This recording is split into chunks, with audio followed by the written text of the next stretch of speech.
Réitérer nos chaleureuses félicitations pour la qualité du pilotage du processus d'élaboration qui vient d'être présenté de cet important document d'orientation de votre ministère dans un élan, comme nous l'avons constaté, participatif et inclusif pour le secteur dont vous avez la charge, Monsieur le ministre. Je voudrais également saluer l'implication des instances de pilotage, comme il l'a présenté, les comités techniques et de pilotage, sous la supervision du top management. Et cela traduit la pleine conscience, Monsieur le ministre, que vous avez des enjeux actuels de développement. La présentation tout à l'heure a démontré votre implication et votre engagement, et cela nous rassure au niveau du ministère de l'Économie et des Finances. Surtout, nous rassure que vous êtes très sensibilisés, vous et vos collaborateurs au niveau du ministère, de l'importance de la déclaration de Paris sur l'efficacité de l'aide au développement à travers ses principes d'appropriation, d'harmonisation, d'alignement, mais aussi de gestion axée sur les résultats et de responsabilité mutuelle. Nous sommes aussi rassurés, comme Madame la directrice du GIZ l'a soulevé tout à l'heure, de votre engagement à respecter la directive numéro 6/2009 du Conseil des ministres de l'UEMOA du 26 juin 2009 relative au cadre harmonisé de gestion des finances publiques, avec comme corollaire le passage de la logique des moyens à la logique de performance adossée à la méthode CAR. En élaborant la lettre de politique sectorielle de cette façon, nous sommes aussi convaincus que vous adoptez définitivement le plan Sénégal émergent comme référentiel national en matière de politique de développement économique et social. Ces principes, directives et référentiels ont favorisé l'adaptation de notre système de planification, programmation, occasionnant la généralisation du processus d'élaboration et d'actualisation de ces lettres de politique sectorielle à périmètre ministériel. Comme dans le passé, nous avons eu longuement à élaborer des lettres de politique sectorielle. Mais nous pensons qu'avec le plan Sénégal émergent, aujourd'hui, nous sommes dans une autre dimension de l'élaboration de ces lettres de politique sectorielle, dans la mesure où le portage politique de la plus haute autorité nous rassure. Nous sommes au niveau du ministère de l'Économie et des Finances et en collaboration avec l'ensemble des ministères techniques convaincus que la première source de revenus est bien l'efficacité et l'efficience dans la dépense publique. Et cela nous amène aujourd'hui à veiller à la cohérence entre la planification et la programmation, mais aussi la budgétisation à la programmation pour qu'enfin, au Sénégal, nous puissions arriver à des budgets articulés à ce que nous programmons et ce que nous planifions. Je l'ai dit souvent, nous avons eu, les lettres de politique sectorielle vont venir aujourd'hui régler un grand problème d'efficacité. Le Sénégal a toujours eu des ressources, mais malheureusement, nous les avons dépensées de manière très désordonnée, et cela nous a amené à enregistrer des résultats négatifs sur tous les plans. Si nous prenons l'exemple de l'évolution du budget des années 90, je le dis souvent que le budget d'investissement sur ressources internes était de 20 milliards en 92. Nous avons eu les politiques de privatisation vers la fin des années 90, et ça a amené beaucoup d'argent dans les caisses de l'État. Dans les années 2000, avec les DSRP, nous avons atteint le point d'achèvement, l'allègement de la dette, et le budget d'investissement sur ressources internes a aussi augmenté encore presque 300 milliards. De 92 en 2004, ce budget est passé de 20 milliards à 400 milliards. Mais les problèmes sont restés les mêmes. Dans les services sociaux de base, dans l'éducation, dans l'enseignement. Ils sont même devenus beaucoup plus importants. Multiplier les budgets par 20 et rester toujours à des niveaux d'indicateurs négatifs. Je pense qu'il ne sert à rien de demander encore de l'argent dans la mesure où on ne peut pas prendre les dispositions d'être efficaces. Voilà. Donc je pense que c'est le premier résultat que nous devons enregistrer avec ces lettres de politique sectorielle de développement. Et nous sommes aussi aujourd'hui rassurés par les autorités qui sont tous engagées avec les partenaires techniques et financiers à rester conformes à ces lettres de politique sectorielle. Surtout dans ce contexte de rareté de ressources, nous pensons que l'efficacité et la transparence dans la gestion des finances publiques passent nécessairement par l'application intelligente de ces réformes. En tout cas, le ministère de l'Enseignement supérieur et de la Recherche nous rassure pour tout ce qui vient d'être dit dans le processus de formulation et la détermination de l'autorité aussi du ministère à s'engager dans les directives tracées par cette lettre de politique sectorielle. Et de ce point de vue, la finalité étant de parvenir à une meilleure programmation des dépenses publiques, combinée aussi à un choix judicieux des projets d'investissement qui devraient pouvoir répondre à des objectifs précis, clairs et très nets inscrits dans le plan Sénégal émergent.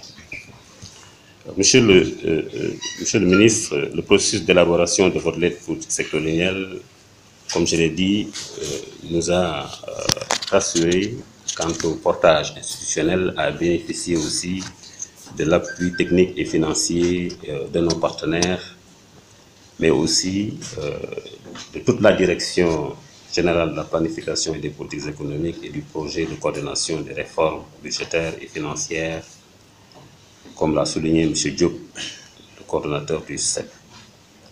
Ceci aussi a permis de baliser le chemin à parcourir depuis l'étape de lancement à celle de la validation technique et nationale, en passant par le diagnostic préalable destiné à faire l'état des lieux pour en assurer l'analyse situationnelle et la définition du cadre stratégique du développement.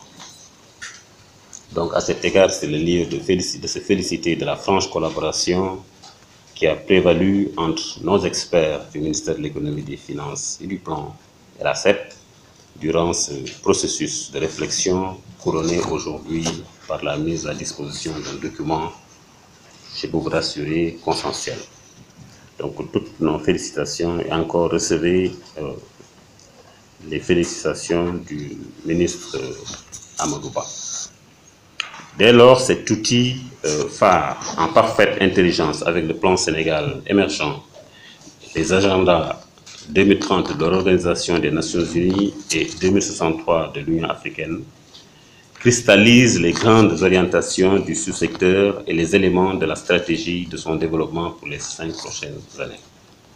L'axe 2, justement du PSE sur le capital humain, protection sociale et développement durable, confère à votre département un rôle central dans la réalisation du Sénégal émergent en 2035 avec une société solidaire dans un état de droit.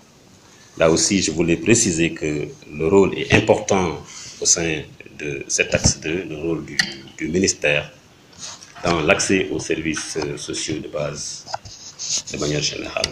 J'avais donné l'exemple aussi à la validation de la lettre de politique sectorielle du ministère de la Santé, que la collaboration entre les deux ministères doit être stricte, dans la mesure où toutes les politiques qui sont définies au niveau de la santé devraient pouvoir interpeller le ministère de l'enseignement supérieur. Mais au-delà, si nous prenons l'exemple de l'axe 1, où nous parlons de Dakar Medical City, aujourd'hui, le ministère de la Santé devrait pouvoir être le premier concerné pour pouvoir produire suffisamment de médecins spécialisés, une masse critique de médecins spécialisés. Nous prenons souvent l'exemple du Maroc où nous voulons concurrencer les ophtalmologues. Ils sont 50 000 ophtalmologues, nous sommes 5 000. Je pense que ce serait presque impossible de vouloir concurrencer le Maroc dans ce domaine, surtout que nous n'avons pas un système déjà préparé à produire au-delà de 50 000 ophtalmologues. Parce que pour passer de 50 000 ophtalmologues, de 5 000 ophtalmologues à 50 000 ophtalmologues ou au-delà, nous pensons qu'il faut encore renforcer le département de la médecine. Et de ce point de vue, il faut aussi que les élèves qui arrivent avec le bac scientifique soient une masse critique qui puisse aborder ces filières. Aujourd'hui, nous avons des tendances, comme il l'a dit tout à l'heure, qui ne militent pas aujourd'hui et qui engagent l'éducation nationale. Donc je pense que la chaîne est totalement liée. Ministère de la Santé, ministère de l'Enseignement supérieur, Éducation nationale. Et c'est ça aussi l'intérêt aujourd'hui, de s'asseoir autour d'une vision, de voir comment nous devons nous organiser. Monsieur le représentant aussi de l'UNESCO l'a dit tout à l'heure, dans le domaine de la culture aussi, je pense que surtout, et de l'innovation, nous avons beaucoup de choses à dire. Surtout que nous avons considéré au niveau du ministère de l'Économie et des Finances que la croissance économique, c'est de l'innovation. Il n'y a pas autre chose. On a une croissance économique, c'est parce que tout simplement, il y a une innovation. Donc, aidez-nous à faire cette croissance économique à long terme. Parce que le PIB, même le pétrole aujourd'hui que nous allons chercher, que nous avons trouvé, tout dépend de ce que nous allons faire, l'utilisation que nous allons faire, les innovations que nous allons apporter, que nous allons financer, à partir des premières ressources que nous tirerons de ce pétrole. Mais quel que soit le montant, si nous n'avons pas d'initiative, si nous n'innovons pas, la première année de croissance économique sera enregistrée avec les premières recettes et c'est fini. Parce que la croissance, c'est la capacité d'ajouter des revenus annuellement aux revenus qui ont été enregistrés. Donc, c'est des efforts. Et ça, nous pensons que c'est l'innovation que nous devons accélérer. Et vous comprenez aisément, alors que toute la pertinence aujourd'hui du thème accélérer le développement de l'Afrique par l'innovation sur lequel était axé le troisième forum Investir en Afrique. Donc la rencontre internationale a permis aussi d'identifier de nouvelles opportunités de développement en matière de promotion d'investissement. Et elle aura aussi marqué le lancement officiel de l'Alliance des groupes de réflexion sur l'investissement en Afrique, une plateforme visant à mutualiser les ressources et les efforts de production intellectuelle. Monsieur le ministre, l'analyse institutionnelle de votre secteur a montré également plusieurs acquis, parmi lesquels la réhabilitation de l'extension des universités pour renforcer les capacités d'accueil. Je pense qu'il y a beaucoup de réalisations, beaucoup de progrès qui ont été notés dans l'analyse situationnelle. Je ne vais pas revenir là-dessus. Et dans ce registre aussi, il est heureux aussi de constater, comme le représentant directeur de l'UNESCO l'a dit, avec satisfaction, que les UVS qui ont été créés aussi aujourd'hui se positionnent comme deuxième université. Je pense que ça, c'est une excellente solution. Il y a aussi la création de nombreuses universités, les ISEP, les campus N. Je pense que tout cela, pour nous, devrait pouvoir constituer les fondamentaux du plan Sénégal émergent. Sans oublier évidemment l'université Assane Seck de Ziguinchor qui vient d'être sa résidence des enseignants que vous-même, monsieur le ministre, vous avez réceptionné en début d'octobre. Mais nonobstant ces avancées significatives et les nombreux autres chantiers en cours, comme rapporté dans le livre blanc du gouvernement intitulé Sénégal émergent 2012-2017, le Grand Bond, nous ne devrions pas, monsieur le ministre, dormir sur nos lauriers. Je pense qu'il y a d'excellents résultats, mais aussi il y a des défis à relever, parmi lesquels nous pouvons noter le renforcement de la promotion des résultats de recherche et de l'innovation. Je pense que c'est un point qui nous intéresse beaucoup au niveau du ministère de l'Économie, des Finances et du Plan, et qui devrait pouvoir aussi influencer beaucoup la stratégie dans ce secteur. Donc c'est la raison d'ailleurs pour laquelle le chef de l'État, lors du Conseil des ministres du 11 octobre 2017, avait instruit le gouvernement à veiller au déploiement urgent d'une stratégie de soutien à l'efficience du marché du travail par le rapprochement de l'entreprise au système éducatif et le développement soutenu des filières scientifiques et technologiques. Donc, par la même occasion, il y a 2 décisions présidentielles qui ont été prises afin de valoriser dans le secteur industriel les résultats de nos chercheurs ainsi que les brevets nationaux homologués.